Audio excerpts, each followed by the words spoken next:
President, my highly respected and distinguished colleagues, the sixth order of the day is the second reading of Families of Fallen Servicemen Support Fund, Establishment Bill 2021. Distinguished senators will recall that the bill was read the first time in this distinguished chamber on Thursday, 18 February 2021. Mr. President, we wish to invite distinguished Senator Patrick Abamoro to move the motion for this bill to be read the second time. Senator Abamoro. Thank you, Mr. President, distinguished colleagues. Mr. President, by your indulgence, on the consent of my colleagues, I seek your permission to lead the debate on the bill for an act to establish the Families of Fallen Heroes Servicemen Support Fund and matters connected herewith 2021. If you permit, Mr. President, I will lead the debate.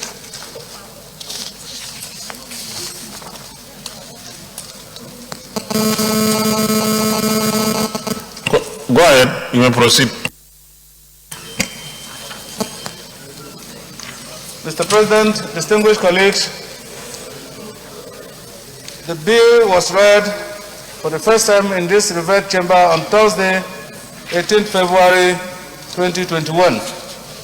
The main intent of this bill, Mr. President, is to, among other things, establish a fund to be known as the Families of Fallen Servicemen Support Fund, into which shall be paid all monies prescribed under the bill and monies received as donations, bequests, trusts, and contributions for the welfare of families of members of the armed forces and operatives of other security agencies who die in the line of duty, including the combat and non-combat duties. For the purpose of this bill, therefore, Mr. President, distinguished colleagues, may I define families of fallen servicemen to include families of members of the armed forces and operatives of other security agencies who die in the line of duty, be it combat or non-combat death. Mr. President, my highly respected colleagues, we all know that coping with the death of loved ones is an enormous load to bear, as it sparks traumatic heartbreaks that can lead to feelings of dissertation or indignation in addition to deep poignancy. In the case of families of fallen heroes, it is even more burdensome because in any of such circumstance of the loss of a loved one, a grieving spouse may have the additional responsibility of caring for the children, helping them to cope with the loss and change in their lives, and in some cases, families of fallen servicemen further experience additional senses of loss from having to move outside of their military community, which includes a change of school for their children. The surviving spouse or other family members may suddenly become solely responsible for the family's financial situation. Mr. President, my very distinguished colleagues, may I state here that until you meet some of the families left behind by security operatives who die in the line of duty in Nigeria and witness the reality of the devastating blow, the loss and death on them, you may never be able to appreciate what it means to take the bullet for your dear country.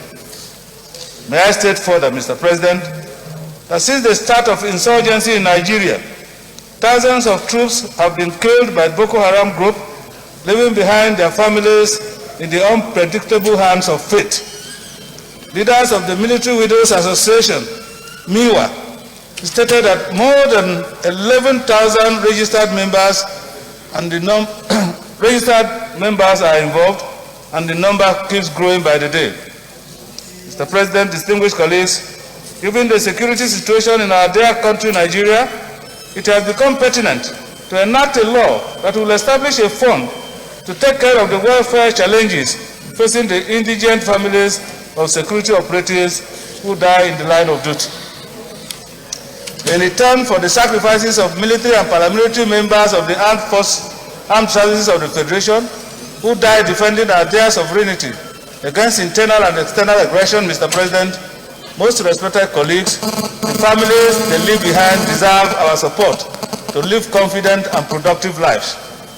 Mr. President, fellow colleagues, I humbly urge all of us to support this bill and pass it accordingly, because every support received by families of our fallen heroes has a great value and translates to strengthen the security of our lives and property in our dear country, promoting peace and stability. I ask you, therefore, Mr. President and distinguished colleagues, to give your support for this bill to be read a second time. Thank you, Mr. President. Senator Sadiq Suleiman Umar. Thank you, Mr. President. My distinguished colleagues, I am Sadiq Suleiman Umar. I represent the good and decent people of Kwara North, and we all are. Mr. President, I rise to second that this bill be read for the second time. My support for this bill, Mr. President, is because of the necessity for people who take bullets for all of us, for people who make sure that we are all safe, should be shown the deserved respect and love and care. Mr. President, like the lead bid has expressly described, the trauma people who have their breadwinners falling is better imagined. Mr. President, looking at the cost and what it will entail to get this up is very, very minimal. The sacrifices of our fallen hero cannot be quantified and is far more than what it is. Therefore, Mr. President, I join my own distinguished brother, who people love to describe as a former comrade. He has shown that he remains a comrade. And I'm so proud of him for bringing this bill for consideration. Thank you, Mr. President. Those in favor that this bill be now read a second time, say aye. Those against, say nay. The ayes have it. Clerk of the Senate.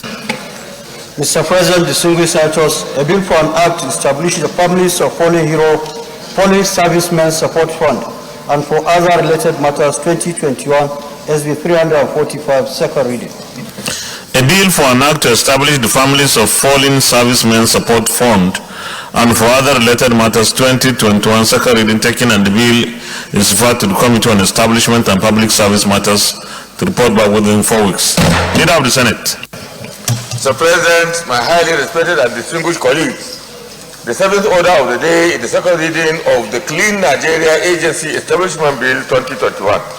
Distinguished senators will recall that the bill was read the first time in this distinguished chamber on Tuesday, 2nd March 2021.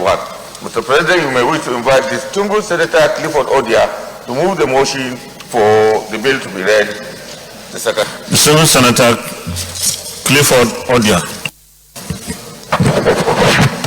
Thank you, Mr. President, my very distinguished colleague.